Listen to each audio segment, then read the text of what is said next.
The Tiger Rising, Chapter 3. Nobody wore pink lacy dresses to school. Nobody. Even Rob knew that. He held his breath as he watched the girl walk down the aisle of the bus. Here was somebody even stranger than he was. He was sure. "Hey," Norton called, "this is a school bus." "I know it," the girl said. Her voice was gravelly and deep, and the words sounded clipped and strange, like she was stamping each one of them out with a cookie cutter. "You're all dressed up to go to a party," Billy said. "This ain't the party bus." He elbowed Rob in the ribs. "Ha!" Norton laughed. He gave Rob a friendly thud on the head. The girl stood in the center of the aisle, swaying with the movement of the bus. She stared at them. "It's not my fault you don't have good clothes," she said finally. She sat down and put her back to them. "Hey," said Norton, "we're sorry. We didn't mean nothing." "Hey," he said again, "what's your name?" The girl turned and looked at them. She had a sharp nose and a sharp chin and black eyes. "Sistine," she said. "Sistine," hooted Billy. "What kind of stupid name is that?" "Like the chapel," she said slowly, making each word clearer and strong.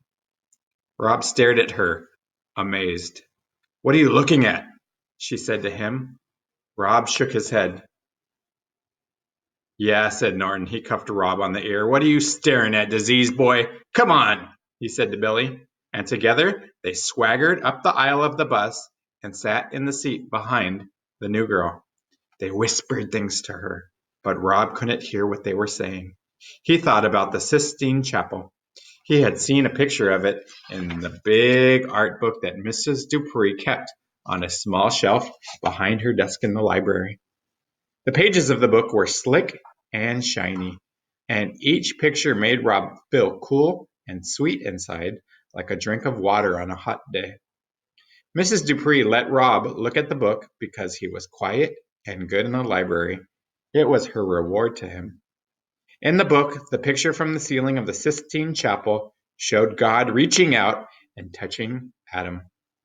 It was like they were playing a game of tag, like God was making Adam it. It was a beautiful picture. Rob looked out the window at the gray rain and the gray sky and the gray highway. He thought about the tiger. He thought about God and Adam, and he thought about Sistine. He did not think about the rash. He did not think about his mother, and he did not think about Norton and Billy Threemonger. He kept his suitcase closed.